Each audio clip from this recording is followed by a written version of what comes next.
자, 7장이에요. 8주차 3교시. 자, 여러분들, 그죠? 지치시죠? 일단은 필요할 때, 좀 시간적으로 여유 있고 할 때, 좀 집중할 수 있는 시간에, 강의 내용, 책하고 교재하고 같이 이렇게 보면서 한번 줄도 한번 그어보고, 노트 정리도 좀 해보고, 그죠? 자, 이런 게 필요할 것 같아요. 힘내시고, 나도 힘내고, 7장입니다. 그죠? 자, 그래서 우리 이제 특수교육 대상자들에게 제일 필요한 중재 방법이 기도 한데, 오늘 하는, 여기서는 개별 대상 연구 뭐 이렇게 해놨죠. 그죠? 자, 뭐 요거는 학자들의 어떤 자기 이제 주관적인 의견이 좀 많이 들어가 있어요. 근데 나도 그냥 뭐 단일 대상 하다가 개별 대상 연구 이 부분들이 좀 생소하긴 하지만은 그래도 우리가 그냥 계속 쓰여져 왔던 대로보다는 개별화 부분들을 좀 더 욕구 부분들을 채워줄 수 있는 중재 부분들이 아닌가 하는 생각을 좀 해보기도 했어요. 이 뭐 저자도 그렇게 생각을 하겠죠, 그죠? 그래서 개별 대상 연구 이렇게 결국은 여러분들이 단일 대상 연구하고 같은 이제 그거를 보시면 됩니다. 그래서 이거 뭐지? 용어들이 계속 자기가 좀 쓰고자 하는 거, 강조하고자 하는 대로 많이 쓰기도 해요. 그래서 이제 책 같은 경우에는 좀 더 그렇겠죠, 그죠? 자기의 색깔이 좀 더 들어가는 자료들이니까. 그래서 저는 색깔이 없어서 여러분들은 또 어떤 색깔을 가지고 있는지는 모르겠지만은 일단 개별 대상 연구 부분들이 우리가 어떤 뭐 해석하는 부분 뭐 계속 이제 외국에 들어오는 책을 갖다가 이제 역사하는 것보다도 이렇게 이제 자기만의 어떤 색깔을 가지고 일하는 것도 네 바람직하다고 봐요. 뭐 나쁘다 좋다 뭐 이런 느낌이 아니고 좀 더 참신한 느낌. 그래서 오늘은 개별 대상 연구의 필요성부터 기초 그리고 개별 대상 연구의 특징들 필요성은 그죠 여러분들 일단은 우리 아이들이 어떤 뭐 표집할 수 있는 그런 이제 뭐 집단이 잘 없다는 거죠 그죠 그리고 표집하는 데 있어서도 이제 통제 집단 실험 집단 이래 나누어 가지고 그러면 실험 집단은 일단 우리가 중재 이제 대상이 되는 거고 통제 집단은 된다 안 된다 안 되지 그지 그래서 그러면은 얘들은 동질 집단으로 만들어 놓고 얘들은 중재를 해주고 얘들은 안 해주고 그건 아니죠 그죠 그런 부분들도 있고 일단은 이제 그런 뭐 좀 차이 나는 부분들도 우리가 확인을 하면서 보도록 하겠습니다 그리고 개별 대상 연구의 특징들 일관성 있는 반복 측정, 중재효과도 그죠 반복으로 입증할 수 있고 그다음에 기초선 설정, 시각적 분석, 기타 특징들 그리고 제한점 그리고 이제 종류들은 또 무엇이 있는가 중조 제거, 복수 기초선, 기준 변경 설계, 중조 비교 설계도 요거는 이제 뭐 한 요정 특징까지 우리가 한번 쭉 보면 이번 시간이 또 지나갈 것 같아요. 자, 그래서 슬라이드 보면서 책에 이제 내용들이 다 나와 있으니까 일단은 이렇게 정리는 되어 있지만은 일단 우리가 이제 뭐 이제 교사 그리고 행동 전문가 이 사람들이 어떤 문제행동 학생의 행동 변화를 위해서 자신이 노력한 모든 과정 이 부분들을 결과를 이제 모든 과정의 이제 결과들을 객관적 자료로 입증할 수 있는 방법이 개별 연구 대상의 어떤 부분이다 이렇게 얘기를 하고 있어요. 뭐 교사가 행동 전문가 이 사람들이 자신이 사용한 중재를 통해서 학생이 많이 뭐 그죠 문제 행동이 많이 이제 뭐 사라졌다든지 기대 행동이 향상되었다든지 이렇게 했을 때 관련자들은 뭐 이제 좋아졌어요. 이렇게 얘기를 하잖아, 그지? 그러면은 관련자 그들에게 학생이 무슨 행동이 얼마나 어떻게 달라졌냐는 얘기죠, 그죠? 그래서 그런 변화, 뭐 정말로 그 사람들이 사용한 중재, 독립 변인으로 인해 가지고 정속 변인이 그렇게 효과적으로 일어나느냐? 그 부분들을 이제 뭘 사용해서 어떻게 해가지고 저렇게 결과가 나왔지? 효과가 나타났지? 이런 부분들을 이제 보여줄 수 있는 어떤 연구라고 볼 수도 있다는 얘기죠. 그래서 이런 상황에서 교사나 행동 전문가 그리고 자기가 사용한 중재 그리고 학생의 뭐 행동과 이런 관계들을 기능적인 관계들을 명확히 이제 할 수 있도록 도와주는 것이 어떤 개별 대상 연구법이다, 연구 방법이다 이렇게 얘기를 하고 있습니다.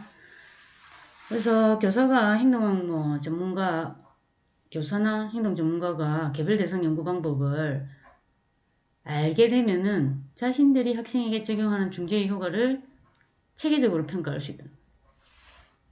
중간중간에 그죠? 형성평가로 이렇게 체계적으로 평가할 수 있죠. 정기적으로, 규칙적으로, 직접. 그래서 또 학술지에도 이런 단일 대상들이 연구들이 계속 이렇게 많이 나오고 있어요. 그래서 실험 연구 결과를 또 쉽게 이해할 수 있고 만약에 내가 어떤 연구에서 나 우리 아이한테 정말 딱이야 하는 부분들을 또 가져와 가지고 일반화로 사용할 수도 있겠죠, 그죠? 그래서 교육 현장 특히 이제 우리가 뭐 특수교육 현장이죠, 그죠? 그리고 뭐 임상 장면이 있는 임상 현장도 있을 것이고 개별 대상 연구 방법이 필요한 이유를 우리 교재 242쪽에 보면 쭉 이렇게 설명을 하고 있어요. 그게 이제 여러분들 여기 간단하게 5가지로 얘기했지. 실험 집단을 구성할 통제 집단을 구하기가 어렵고 연구 질문이 매우 구체적이고 통제 집단을 구하기가 또 쉽지도 않다. 실험 집단, 통제 집단 이게 사실 쉽지가 않아요. 그죠? 막 30 몇 명씩 막 이렇게 특수교육 대상자 이렇게 되어 있는데 그 논문을 보면 거짓인 것 같아요. 30 몇 명 어디서 구해? 그지? 그리고 실험 집단, 통제 집단은 비교가 없으면은 또 그 논문이 어떻게 보면은 비교할 수 있는 어떤 근거가 없잖아, 그지? 그 대상만 좋아졌다, 뭐 이렇게 하는 거는 또 우리가 어떤 실험 연구에서 좀 그런 부분도 있어. 사례 연구가 아닌 이상은 통계로 뭐 이렇게 할 수 있는 부분들은 통계치료는 내려면 통제집단과 실험집단의 비교 분석이 꼭 필요하니까, 그죠? 그리고 연구 도중에도 연구 내용을 수정해야 하는 경우가 많다는 거죠. 그렇지 않을까요? 그죠? 여러분들이 뭐 중재를 한다 해가지고, 물론 뭐 이게 어떤 우리가 증거 기반에서 선행 연구라든지, 잘된 모델들을 가지고 이제 중재를 할 수는 있겠죠. 그죠? 뭐 논문을 쓸 경우에는 예비 실험으로 다시 이제 어떤 중재 효과를 검증을 하고, 그 다음에 이제 논문에 들어가서 이제 본 실험을 하게 되는 경우도 있고, 근데 이제 중간중간에 그게 이제 어떻게 보면은 연구 내용을 수정해야 되는 부분이 예비 실험에서 뭔가 부족한 부분들 이런 부분들도 좀 수정해서 이렇게 이제 연구 도중에 연구 내용을 수정해야 되는 경우에도 이 부분들은 이제 사용할 수가 있다는 거죠. 그리고 한병장애 학생이라도 포기하지 않는 특수교육 근본 정신에 맞다. 우리는 이거죠, 그죠? 한 학생을 다 포함시키는 포기하지 않는 요게 왜냐하면 개별 대상 연구의 어떤 필요성 부분들의 주 목적이 아닌가. 다른 부분들도 물론 있겠지만은. 그래서 이제 한 명의 장애 학생 이 부분들을 개별 대상 연구에 이제 필요한 부분 놓치지 않겠다. 그죠? 놓치지 않을 거예요. 맞아. 그죠? 생각나요? 광고에. 자, 한 명의 장애 학생이라도 놓치지 않을 겁니다. 그죠? 예, 특수교육 정신을 맞다는 얘기죠. 예, 이게 제일 마음에 들죠. 자, 그래서 중간중간에 이제 설명이 나와 있는 부분들을 여러분들하고 한번 같이 살펴볼게요. 뭐 기본적으로 이제 뭐 키워드는 이렇게 되고 첫 번째 우리가 특수교육하고 임상 장면에서 실험 집단을 구성한 통제 집단을 충분히 구하기가 어렵습니다. 지금은 이제 뭐 개별 대상 연구도 마찬가지지만은 뭐 다 있죠. 부모한테 동의서 다 받아야 되고, 아이한테도 받아야 되고, 또 이걸 뭐 우리가 이제 뭐 그 자료로 뭔가 이렇게 쓴다 해도 그 사람들이 다 동의를 다 받아야 돼요. 어느 정도까지 할 것인지 이것도 굉장히 구체적으로 동의를 받아야 되는 부분들이 많아요. 그럼 동의를 받기가 사실 쉽지 않아요. 요즘은 아이들 뭐 수업하는 자료 같은 것도 이렇게 올리를 하면은 그 뭐 초상권 부분들 다 부모들한테 또 다 받아야 돼요. 그죠? 보자니까. 그래서 그런 그게 뭐 한두 명 이러면 괜찮지만 집단으로 이렇게 할 경우에는 굉장한 시간과 노력이 좀 필요한 부분들도 있고, 그래서 특수아동의 개별성과 다양성을 고려할 때 특수교육이라든지 임상 현장에서 동일한 문제행동을 지닌 비슷한 부류의 다수를 찾기가 쉽지 않다는 얘기죠. 그러니까 여기서 우리가 이제 교재에는 이제 동질 집단으로 이렇게 얘기를 이제 하고 있는데, 통계학에서는 동질 집단이라고 하기는 어렵다고 얘기해요. 등질, 같을 등, 뭐 유사할 등 해가지고 등질 집단 이렇게 조금 이제 뭐라 해야 되나 좀 세부적으로 또 얘기를 하시는 분들이 있어요. 그래서 저도 동질 집단보다는 등질 집단이 좀 가깝지 않느냐, 유사한, 똑같을 수는 없잖아요, 그죠? 여러분 똑같을 수 있더나. 여러분들 뭐 어디 그 교육봉사나 이런 데 하러 가도 애들 똑같은 뭐 아스퍼거 자폐 뭐 이런 아이들 있어도 안 똑같아. 다 다르죠, 개인차가. 그 개인차가 다양하다는 부분들은 우리가 인정, 그지? 그래서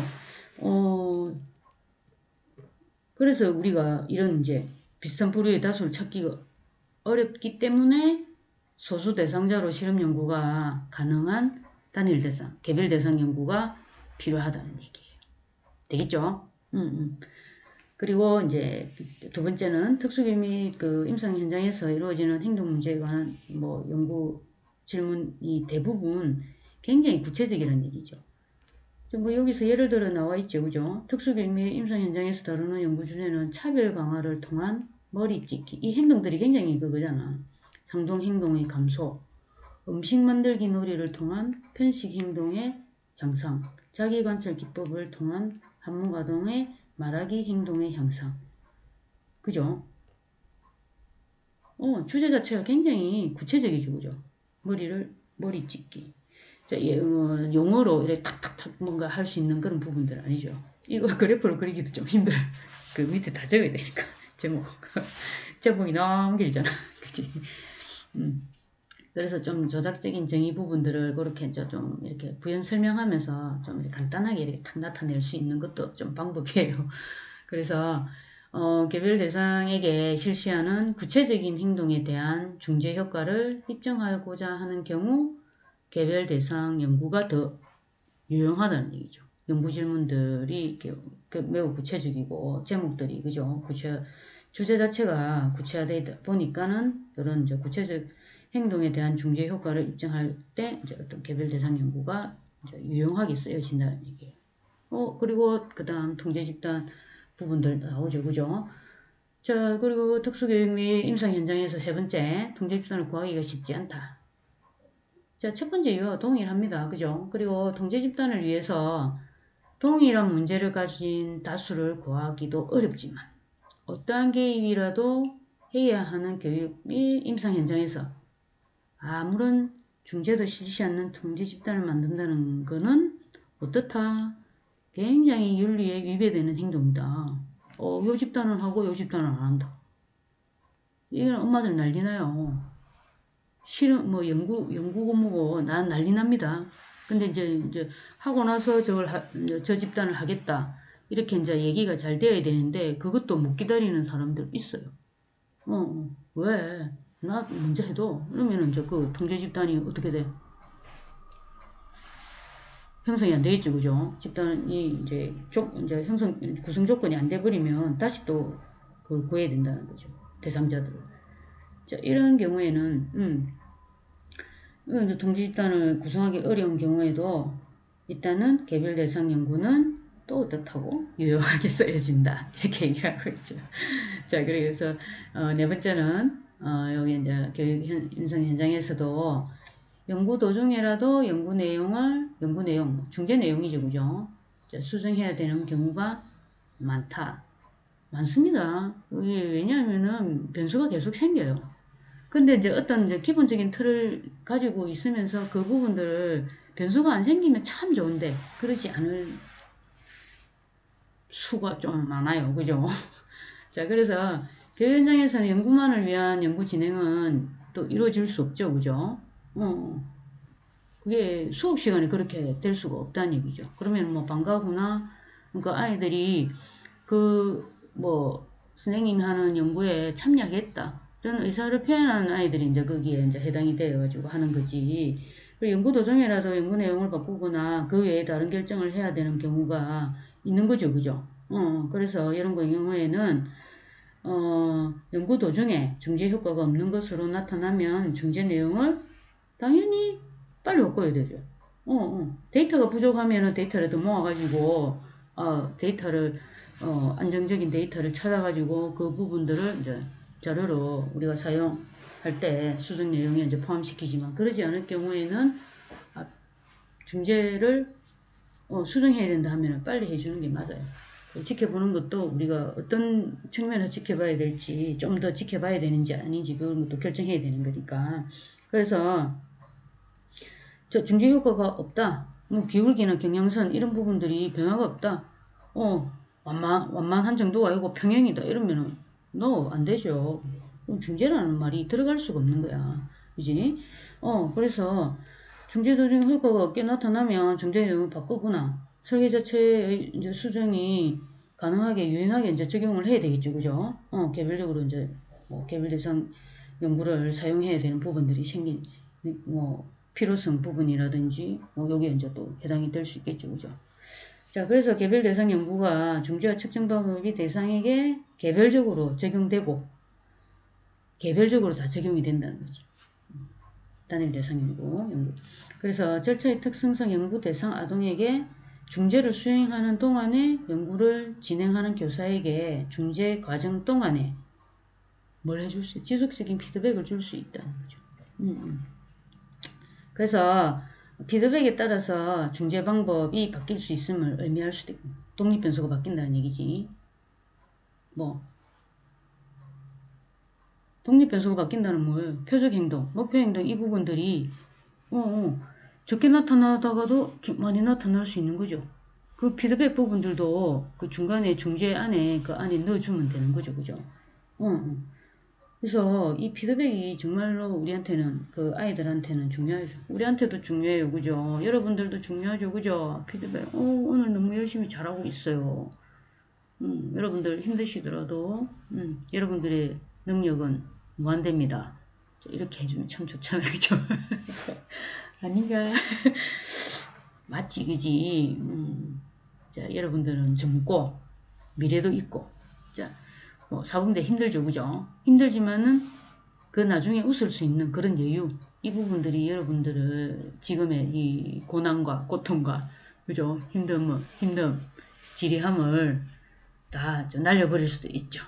자, 그래서 저도 마찬가지입니다, 그죠? 여러분들이 또 열심히 하고 저 가야대도 이번에 또 임용도 많이 되었잖아요, 그죠? 아닌가요? 많아요, 그죠? 많은 편이에요. 다른 학교에 비해서.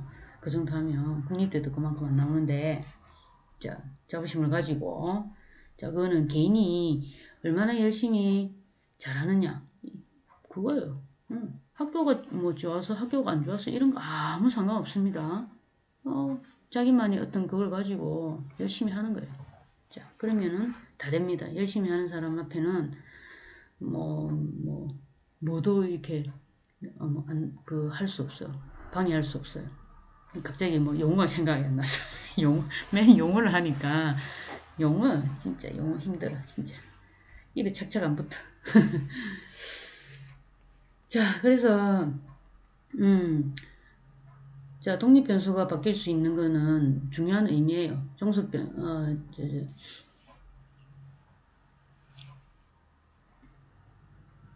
중재 방법이지, 그지? 아까 실수, 독립 변수, 중재 방법이다. 종속 변수가 그 어떤 표적 행동, 우리가 목표 행동 이런 부분들이 될 수 있어요. 헷갈리지 마세요. 잘못 얘기했다. 큰일 날 뻔했네, 그지? 개별 대상 연구가 이렇게 이제 중재 방법의 변화가 있더라도 연구를 중단 없이 뭐 할 수 있다. 진행을 할 수 있다. 집단은 안 돼요. 집단 전체 학생에서 뭔가 문제가 발생하면 그 부분들을 다시 뭐 이렇게 설계, 그죠? 그렇게 하면서 좀 제대로 데이터를, 자료와 정보 수집을 제대로 안 한 부분들이 될 수밖에 없어요. 근데 이제 개별 대상 부분들은 중간중간에 그 아이에 맞게 또 이렇게 우리가 가질 수 있으니까. 자, 일단 학교 현장에서는 우리가 이런 부분들이 돼야 되는 거잖아요. 임상 장면에서 제대로 된 이제 평가를 해서 이제 연구 논문으로 쓸 경우에는 뭐 아주 특수하게 그죠? 철저한 방법적인 부분들을 검증을 거쳐가지고 딱딱 준비를 해가지고 해야 되는 부분들이 있고 그러지 않을 경우에는 학교 현장에서는 이 부분들로 이렇게 아예 어떤 그에 맞게 계속 이제 수정 보완해서 사용할 수는 있는 거죠, 그죠? 그렇게 돼야 되는 거지, 그지? 그래서 마지막에 이제 개별 대상 연구가 한 명의 장애 학생이라도 포기하지 않는 특수교육의 근본 정신에 걸맞는 연구 방법이라고 최순규 교수님이 얘기를 하셨네. 이 논문 안 읽어봤는데요, 그죠? 그래서 집단 연구의 결과가 신뢰할 만 해도 그 결과에 적용해서 예외가 될 수 있는 경우가 전체의 1에서 5%에 이제 해당이 될 수 있다는 거죠. 근데 이게 이제 1에서 5%에 해당될 수 있는 아이들이 특수 아이들인데, 특수교육 대상자들인데, 특수 아이들은 전체에 비해 숫자로도 소수일 뿐 아니라 개인차도 굉장히 다양하다고 했죠, 그죠? 개인차가 심하단 말이지. 다양하다, 이거보다도 심하다, 이게 맞겠다, 그지? 그래서 이제 특수아동을 대상으로 해서, 동질이면서 다수를 이루는 집단을 이제 구하기 어려운 이제 상황들이 있으니까 이 개별 대상 연구를 통해 가지고 우리 아이들의 어떤 부족한 부분들을 이제 보완해 줄 수 있는 그런 중재법들이 이제 좀 더 여기에 적합하게 맞다는 얘기죠, 그죠? 그래서 어떤 개별 대상 연구의 어떤 연구 결과를 수량하는 양적 연구이면서도 한 명 한 명의 특수아동에게 개별적 중재를 적용하면서 행동의 변화를 기록하고 실시하는 연구 방법이므로 특수교육 현장에서도 임상 현장에서도 적절한 연구 방법이라고 할 수 있다는 얘기죠. 자, 이게 데이터가 계속 누적이 되면은 결과를 수령하는 이런 부분들을 문헌조사나 이런 걸 통해서 그게 되면은 그 개별 대상 연구가 오히려 더 좀 그걸 받을 수 있겠죠. 스포트라이트도 받을 수 있겠지, 그지? 자, 그래서 우리 학생들이 일단은 이제 개별 연구 이제 대상 개별 연구가 이제 필요한 부분들 쭉 이제 얘기를 했죠, 그죠? 자, 그래서 그 안에 이제 기초 부분에서 개별 대상 연구의 기초 부분에서 뭐 여러 가지 이제 필요한 기초적인 개념들 한번 살펴보고 가도록 하겠습니다. 자, 243쪽 그죠? 독립변수와 종속변수, 독립변수, 종속변수 여러분들 많이 들어봤죠, 그죠? 자, 독립변수는 뭐 교사나 연구자가 조정할 수 있는 거. 자, 그리고 이거는 이제 조정이니까 중재라고 얘기를 하면 돼요. 중재에 들어가는 뭐 프로그램. 그죠? 중재 프로그램이라고 보면 돼요. 그리고 종속 변수는 변화되어야 할 학생의 표적 행동, 목표 행동이죠. 그죠? 이 두 개가 어떤 이런 기능적 관계를 가지고 있어야 된다는 거죠. 독립 변수의 변화로 종속 변수의 변화를 예측할 수 있는 관계가 성립이 되어야 된다는 거죠. 그래야지 독립 변수와 종속 변수의 어떤 기능적 관계를 설명할 수 있습니다. 자, 요게 이제 독립 변수의 변화로 종속 변수의 변화가 일어나야지 우리가 어떤 중재의 효과 부분들을 결과로 이제 도출을 했을 때, 이게 이제 개별 대상 연구에서 굉장히 고무적인 결과이다 이렇게 얘기를 할 수 있다는 거죠. 자, 여기 뭐 안 내용들이 쭉 나와 있습니다. 뭐 여러분들 읽어봐도 될 것 같은데. 자, 여기 한번 보자. 그냥 다시 말하면 여기서부터 그지? 독립변수란 행동의 원인, 행동에 대한 설명, 행동의 영향을 주는 자극 또는 행동을 변화시키기 위해 사용되는 중재나 교수 방법으로서 그죠? 뭐 교사나 연구자가 조정할 수 있는 것을 얘기를 하지 그지? 그리고 정수 변수란 중재나 교수 방법을 통해 변화되어야 할 표적 행동, 목표 행동이죠. 그리고 이게 이제 기능적 관계 부분들이 성립이 돼야 되는데 독립 변수의 변화에 따라서 종속 변수가 체계적으로 변화하는 관계를 얘기를 하고 이 부분들이 독립 변수의 변화로 종속 변수의 변화를 예측할 수 있는 관계가 어떤 뭐 기능적 관계라 얘기를 할 수 있다는 거죠. 자 여기 뭐 예를 들어 가지고 나오죠, 그죠? 표 7-1에 누구나 경수 나오죠. 경수 이야기 이제 뭐 나오는 것도 있고 밑에 표 7-1에도 여러분들 있어요. 경수 이야기 한번 봅시다. 내적 타응하고도 있으니까. 경수의 공격적 행동을 예를 들어 여기 한번 보자. 244쪽.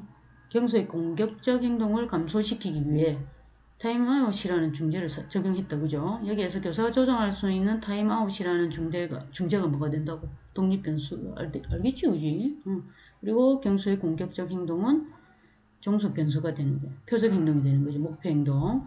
그래서 타임아웃을 적용하기 전에는 높은 수준의 공격적 행동을 보이던 경수가 타임아웃을 적용하면서부터 어떻게 됐다고? 공격적 행동이 감소했다면 타임아웃과 공격적 행동은 기능적 관계일 가능성이 높다. 이렇게 얘기를 하죠. 예시가 참 재밌게 잘 돼 있어요. 그래서 나도 다른 예시보다는 그냥 나와 있는 대로 여러분한테 읽어주는 정도밖에 안 되네. 그렇다고 책 읽어요 얘기하지 마세요.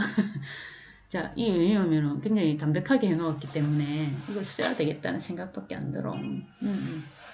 여러분들 만나서 뭐 얘기하면은 여러분들이 얘기하는 거하고 같이 이렇게 하면서 재밌게 하는데 나만 열심히 하고 있잖아. 아니지. 여러분들도 열심히 듣고 있지, 그지? 자, 그래서 여기서 이제 기능적 관계를 뭐 이룬다는 게 기능적 관계의 가능성이 높다 이렇게 얘기를 했죠. 공격적 행동이라는 정속 변수의 변화가 다른 어떤 것 때문이 아니라 뭐 때문에 타임아웃이라는 독립 변수의 변화에 종속되어 있다는 얘기죠.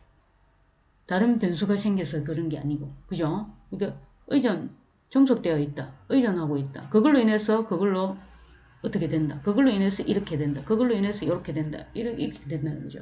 그래서 그러므로 독립 변수와 종속 변수의 기능적 관계를 밝힌다는 것은 연구 대상의 행동 변화가 뭐 때문이 아니라 다른 요인이 추가적으로 발생해서 그런 게 아니라 중재만의 효과임을 입증해 주는 것이라고 볼 수 있다는 거죠.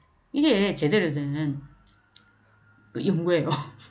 다른 변수가 계속 생기는 부분들도 통제를 해야 되거든요. 변인들이 자꾸 생기면 안 되니까 요인들을 제거를 해줘야 돼요.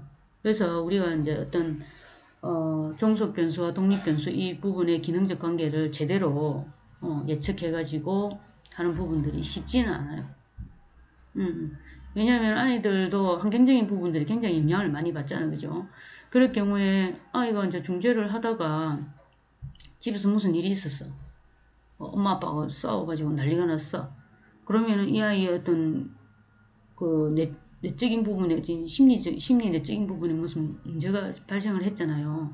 그러면 여기에서 또 어떤 우리가 표적 행동으로 삼아놓은 거기에서 좀 이렇게 벗어나질 수도 있거든. 그래서 그런 부분들을 잘 관리를 하고 그 부모들한테 이제 교육을 시키고 이런 부분들도 굉장히 중요하죠.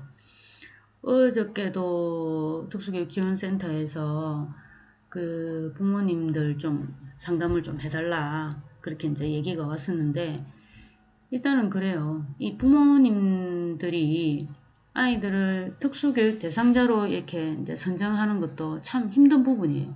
왜냐면은 장애가 뚜렷하게 나타날 경우에는 우리 부모님들이 보면은 장애가 뚜렷하면 사실 좀 이게 뭐 버팅긴다 이거보다는 좀 이렇게 아니다 이쪽보다는 아이고 우리 아이는 장애가 있어 이렇게 빨리 이제 이렇게 그게 되는데 그러지 않은 게 약간 경계선 쪽에 있는 친구들 있잖아, 그지?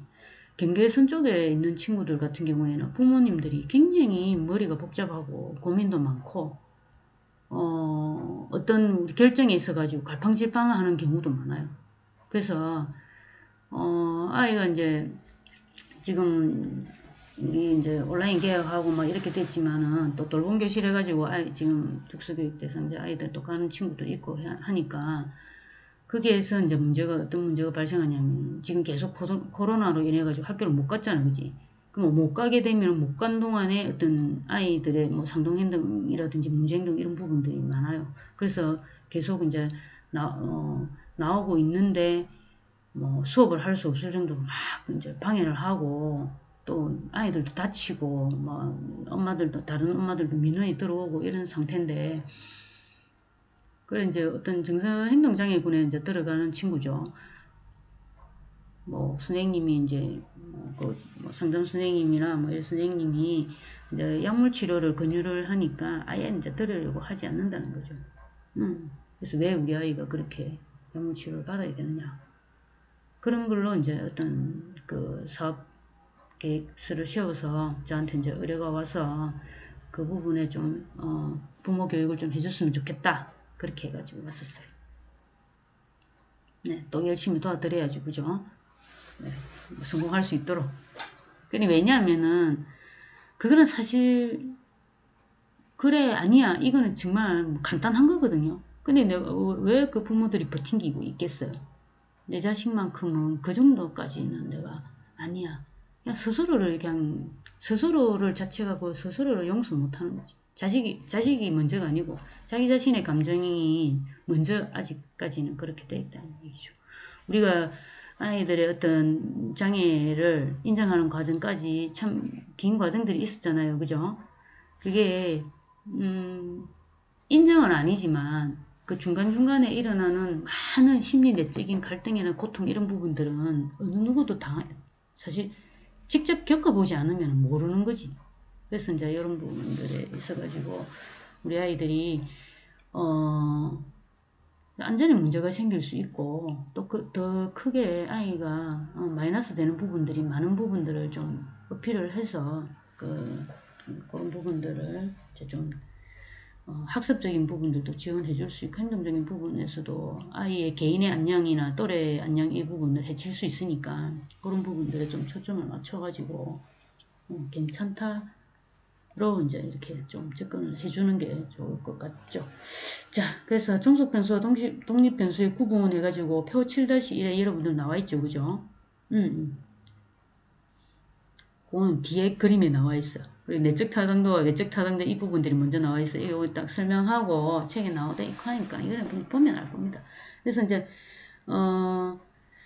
논문 제목을 정할 때 뭐 이런 부분들을 좀 고민을 하는 거죠, 그죠? 그리고 내적 타당도, 외적 타당도 한번 봅시다. 내적 타당도는 여기서 행동의 변화가 독립 변수 때문인지 아닌지를 나타내는 것이라고 얘기해요. 외적 타당도 같은 경우에는 연구 결과를 일반화할 수 있는 정도로 얘기하는데 외적 타당도 같은 경우에는 연구 결과를 일반화할 수 있다 하는 것은 타 대상에게 적용했을 때도 우리가 그런 부분에 이제 타당도 부분들에 이제 인정을 받을 수 있다는 거죠. 그래서 내적 타당도 부분들은 독립 변수를 적용해서 나타나는 행동의 변화, 그죠? 종속 변수의 변화죠, 그죠? 독립 변수 때문인지 아니면 다른 것 때문인지를 나타내는 것인지를 볼 수 있다는 거죠. 그리고 내적 타당도가 높다는 것은 종속 변수의 변화가 독립 변수에 의한 것임을 이제 뜻하는데 일단은 연구를 통해서 어떤 아까 위에 나와 있는 경수 예시 나와 있었죠, 그죠? 경수의 공격적 행동이 감소한 것은 다른 것 때문이 아니라 뭐 때문에 타임아웃 때문임이 입증된다면 그 연구 결과는 뭐 내적 타당도가 높다 이렇게 얘기를 할 수 있다는 거죠. 근데 경수에게 타임아웃을 적용하기 시작하던 날부터 교사가 이제 바뀌었다면 경수의 공격적 행동 감소는 새로운 교사 때문인지 타임아웃 때문인지 밝히기는 사실 어렵습니다. 변수가 생겨버리면 일단은 내적 타당도 부분에서 그런 부분들은 이제 설명하기가 어렵다는 거죠. 일단 그래서 내적 타당도를 높여줘야지 일단 어떤 이 연구에서 연구가 좀 괜찮은 연구다 이렇게 할 수 있으니까 이걸 다른 뭐 외적 타동도 부분들도 만약에 뭐 높다. 그러면은 이 연구를 가지고 다른 대상한테도 많이 이제 적용해서 사용할 수 있겠죠, 그죠? 어떤 좋은 이제 연구 결과가 나와 있으면 이걸 많이 이제 쓸 수 있게 일반화할 수 있는 그런 부분들이 제일 이제 중요해요. 그래서 내적 타동도를 높이기 위해서 연구와 관련된 변수들을 추가하고 그리고 제거, 변화시키지 않고 연구의 처음부터 끝까지 일관성 있게 유지하는 것이 이제 필요하다는 얘기죠. 다른 변수가 생기지 않게끔 일관성을 유지할 수 있게끔 해주는 게 필요하다. 그래서 연구자가 어떤 내적 타당도를 위협하는 요인들을 최대한 통제해야 하고 실제로 교육 현장에서 내적 타당도를 위협하는 모든 변수를 연구자가 절대적으로 통제하는 것은 불가능한 일이라는 얘기죠. 그죠? 그래서 모든 변수를 뭐 어느 정도 통제를 할 수는 있지만은 전체 모두 이제 통제를 하는 것은 이제 불가능하기 때문에 되도록이면 그 변수가 생기지 않게끔 해주는 것이 이제 좀 바람직하다. 그래서 외적 타당도는 우리가 연구 결과를 일반화할 수 있는 정도를 얘기를 하고 있잖아요. 그죠? 그래서 연구에서 얻은 결과를 다른 상황에도 적용할 수 있다면 이건 외적 타당도가 높다. 그죠? 일반화될 수 있는 거니까. 그죠? 그래서 개별 대상 연구에서 연구 결과의 일반화를 입증하기 위해서 우리가 연구에 사용된 실험 처치를 피험자 외에 또 다른 대상자, 그죠? 피험자 뭐 이런 하면 그냥 뭐 중재 대상자 적용해보는 체계적인 뭐 반복적으로 어떤 연구 방법을 이제 실시한다 하면은 여기에서 이제 아이들의 어떤 아까 경수 이야기도 나왔죠, 그죠? 공격적 행동을 감소시켜서 중재 효과를 반복적으로 입증했다면 이런 부분들은 다른 아이한테 또 이렇게 했을 때도 그게 중재 효과를 반복적으로 입증한다는 게 여기서는 외적 타당도가 어떤 입증한 결과가 된다는 얘기죠. 외적 타당도가 높기 때문에 어떤 외적 타당도를 입증한 결과가 된다. 연구 결과에서 자 이렇게 설명을 할 수가 있어요. 그리고 뒤에 보면 그림이 나와 있죠, 그죠? 표지이지. 한 3가지 정도 이렇게 나와 있고 기능 분석을 이용한 행동 중재 프로그램이 주의력 결핍, 과잉 행동 장애 아동의 자리 이탈 행동을 감소시키는가. 제목 길죠? 나도 제목 길었어. 그 왜 길었냐 하면은 지도교수가 저 굉장히 제목 안에서 뭐 많은 것을 자꾸 이제 얘기를 하려고 하니까 네, 좀 많이 길어졌었어요. 이것도 좀 길다, 그지? 그래서 기능 분석을 이용한 행동 중재 프로그램이지, 그지? 여기 독립 변수가 되고, 그 다음에 어떤 행동, 자리 이탈 행동, 여기 이제 표적 행동, 정석 변수가 된다는 거죠. 목표 행동, 그지? 이 자리 이탈 행동을 이제 어떻게 할 것인가, 감소가 되는지 안 되는가, 이거 보는다는 거죠. 그리고 또래 교수가 학습장애 아동의 수학 성취도를 향상시키는가. 그러니까 굉장히 간단하죠, 그죠? 자, 또래 교수가 이제 중재 프로그램을 독립 변수. 그리고 수학 성취도. 그죠? 이거는 학습에 관련되는 거니까 여기 이제 정석 변수가 되는 거죠. 자, 여기서도 세 번째도 악기놀이 활동. 그 다음에 상동 행동에 어떤 영향을 미치는가. 독립 변수와 정석 행동. 어떤 영향을 미치는가, 향상시키는가, 감소시키는가. 그죠? 이 부분들을 이제 입증해 주면 돼요. 자, 그러면 요게 어떤 독립 변수와 정속 변수의 기능적 관계가 있음을 이제 연구해서 이제 이렇게 나타내 줄 수 있다는 거죠. 그리고 기초선 설정. 기초선 설정에서도 여러분들 중재를 실시하기 전에 표적 행동의 현행 수준을 이제 파악할 수는 있죠. 그지? 항상 기초선은 그냥 뭐 자연스러운 상황에서 그 아이의 어떤 우리가 표적 행동 부분들을 찾아서 어떻게 이제 뭐 조작적 행동들도 개수를 하고 다 해가지고 요 이제 현행 수준들이 계속 이렇게 높이 발생하고 뭐 있는지 아니면은 그냥 있을 때 나타났다가 뭐 줄어들고 있는지 이런 부분들을 이제 확인을 해야 되죠. 그죠? 줄어들고 있는데 우리가 뭐 중재를 들어갈 필요는 없잖아요. 그죠? 그래서 이렇게 오른쪽으로 기울기가 이렇게 나타나가지고 있어야 된다는 얘기예요. 그래서 그럴 때 문제 행동이 나타날 때 우리가 예측할 수 있는 게 계속적으로 이런 식으로 유지를 할 수 있겠다 하는 부분들을 예측할 수 있다는 거죠. 그렇게 될 경우에는 이제 문제 행동을 감소시키기 위해서 어떻게 해야 된다고? 이제 중재가 들어가야 되겠죠. 그죠? 그래서 중재를 실시하기 전에 표정행동 현행 수준을 우리가 알 수 있고 현행 수준을 기술하고 그리고 뭐 미래 수준을 예언하는 기능 그죠?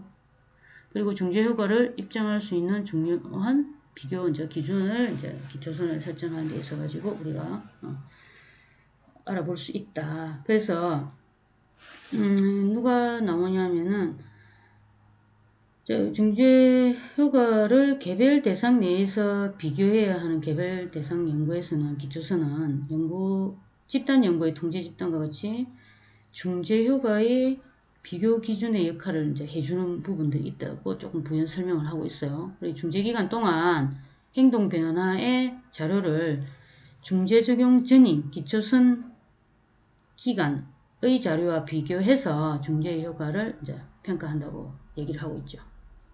자, 이거는 뭐 당연히 기초선에서 중재가 들어갔을 때 확인해 달라져야 되겠죠. 그죠? 그래서 카디진도 이게 얘기를 하고 있어요. 기초선 자료가 학생의 현행 수준을 기술하고 미래 수준을 예언하는 이제 기능을 한다고 얘기를 하고 있어요. 그래서 기초선 기간 동안 학생 행동의 자료를 그래프에 옮겨놓은 기초선 자료를 통해서 연구자, 교사, 뭐 문제 행동이 존재하는 것도 알게 되고 뭐 정도라든지 어떤지 이런 부분들도 이제 알게 된다는 거죠. 그래서 기초선 자료에 근거해서 중재를 적용할지 안 할지 이것도 결정해야 되는 거 맞죠, 그죠? 그래서 기초선 자료가 학생에게 어떤 중재가 적용되지 않는다면 계속해서 어떤 수준을 나타낼 것인지 예측할 수 있게 해준다는 얘기죠. 중재 안 하고 계속 있으면 어떤 행동을 하게 되고 어떤 상황이 벌어지게 된다 이런 부분들까지 예측하게 해준다는 얘기죠. 그래서 중재가 적용되지 않는다면은 기초선 수준을 계속 나타낼 것으로 추측할 수 있다. 되겠죠? 그래서 중재를 적용해서 변화가 나타난다면 기초선 자료를 근거로 해서 중재 효과를 입증할 수 있게 된다는 얘기. 자, 이거는 뭐 여러분들 쭉 이제 이야기들을 내가 기술한 걸 갖다가 여러분들한테 이제 안내를 하고 있는 거니까 되겠죠, 그죠? 자, 그래서 이제 뭐 어떤 기초선 설정 부분들은 그렇고 어떤 시각적 분석 잠깐 보고 시각적 분석에서도 보면은 개별 대상 행동을 그래프에 옮겨 시각적으로 분석하고 그죠?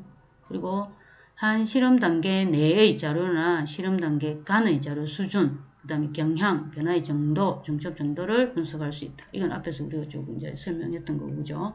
기타 특징들을 보면은 제외되는 사람 없이 아까 보니까 실험 집단, 통제 집단 이런 식으로 나누어가 있으니까 그죠? 당장 필요한 친구들은 뭐 하고 이렇게 하겠지만 그래도 그런 부분에 있어 가지고 나누어져 가지고 중재를 해주고 좀 안 해준다. 연구에서는 그렇지만 학교 상황에서 만약에 그렇게 된다면 그건 안 되겠죠, 그죠? 그래서 다른 연구자가 반복하여 실행하는 것이 가능할 만큼 중재에 대해 구체적으로 이제 기록되어야 돼요. 기록을 할 수 있다는 거죠. 자, 그리고 이제 어떤 뭐 이런 부분들이 제대로 계속 이제 개별 대상 연구의 어떤 장점들이 그걸 하게 되면은 일단 제한점 부분들도 우리가 한번 봐야 돼요. 특징들은 이렇게 나와 있잖아요, 그죠? 제한점들을 보면 연구 결과의 일반화가 어렵다.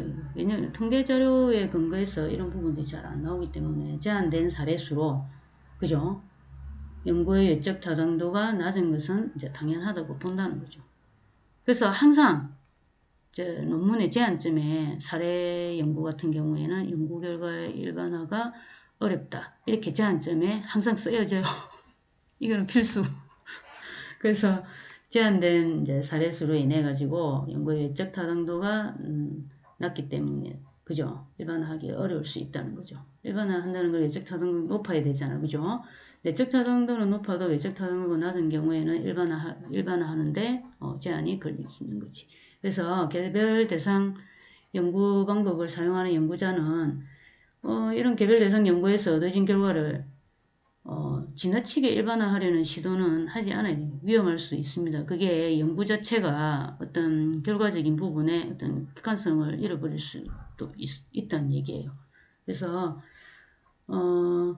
개별 대상 연구의 결과를 일반화하기 어렵다는 게 제한점이기는 한데 일단은 어떤 부분들이 개별 대상 연구의 특성이면서 긍정적으로 이제 생각될 수 있는 또 점이기도 합니다. 현장에서 유용하게 적용될 수 있는 지식 그리고 특정의 구체적인 개인에 대해서 또 자세한 정보가 이게 정보가 이제 개인 정보에 대한 그런 부분들을 좀 얘기할 수 있죠, 그죠? 그래서 굉장히 개인적인 정보예요. 이런 부분들을 있어서 우리가 뭐 또 유출이 된다든지 이런 부분들도 조심을 해야 될 거고 연구 결과를 뭐 있는 독자에게 연구 결과가 일반화될 수 있는 범위를 판단할 수 있는 정보를 이제 제공해 줄 수도 이제 있다는 얘기죠. 너무 이제 구체적인 정보를 제공을 해줌으로써 그래서 다른 연구자에게 어떤 반복 연구를 위한 자료를 제공해주고 또 이거는 또 뭐 이렇게 개별 대상 연구들이 축적된 부분들은 사용 가능한 부분들을 또 얘기를 하기도 합니다. 여러분들 250쪽에 보면 그리고 현장에서 중재를 적용하는 할 때도 중재 효과의 가능성이 있는 대상을 찾아서 중재를 적용하게 할 가능성을 또 높여줄 수 있죠, 그죠? 그래서 제한점 부분들은 어쩔 수 없는 거예요, 그죠? 어쩔 수 없는 거고 그렇지만은 우리 아이들이 이제 개별화 교육이라든지 개별화 중재라든지 이런 부분들이 필요하기 때문에 어떤 개별화 대상 연구의 이제 장점적인 부분들을 좀 많이 어필을 해서 우리 학생들이 어떤 문제 행동이라든지 어떤 우리가 뭐 독립 변수, 종속 변수의 이제 뭐 어떤 기능적인 부분들을 또 유지할 수 있게끔 결과적인 부분으로 계속 많은 자료들이 도출될 수 있게끔 만들어주는 것이 좋고 그 자료들을 가지고 우리 아이들이 또 이제 어떤 증거 기반을 기초로 해서 어떤 중재나 어떤 뭐 교수 방법이 될 수도 있고 그죠? 그런 부분들을 사용을 해주면 될 것 같습니다. 그래서 이제 개별 대상 연구 같은 경우에는 여러분들이 학교 상황에서도 많이 써질 것 같아요. 많은 좋은 논문들 찾아가지고 확인해가지고 그렇게 써지면 되는 것 같으니까 좀 많이 보고 그 사례들을 많이 좀 확인을 해보면 좋을 것 같아요. 자, 그래서 오늘은 개별 대상 연구 방법의 제한점까지 일단 하고 그 다음에 다음 시간에는 개별 대상 연구 설계의 종류는 9주차 1교시에 하고 9주차에는 일단 중간고사가 마지막 시간으로 하고 하면은 9주차 1, 2교시를 아마 그 녹화해서 아마 올릴 겁니다. 그래서 그걸 공부를 하시면 되고 중간고사는 일단 여러분들하고 대표하고 이제 어떻게 할 건지 여러분들이 의논해서 저한테 또 그거 해주시면 그런 좀 동의를 구해서 그렇게 할 수 있도록 그죠? 지금 뭐 상황이 그래서 뭐 어떤 부분으로 이렇게 평가하기 어렵고 일단은 이제 자료가 있어요. 근거할 자료가 있어야 되니까 방법적인 부분들을 이렇게 고안해가지고 할 수 있도록 안내를 하도록 할게요. 자, 오늘은 여기까지 하겠습니다. 수고했습니다.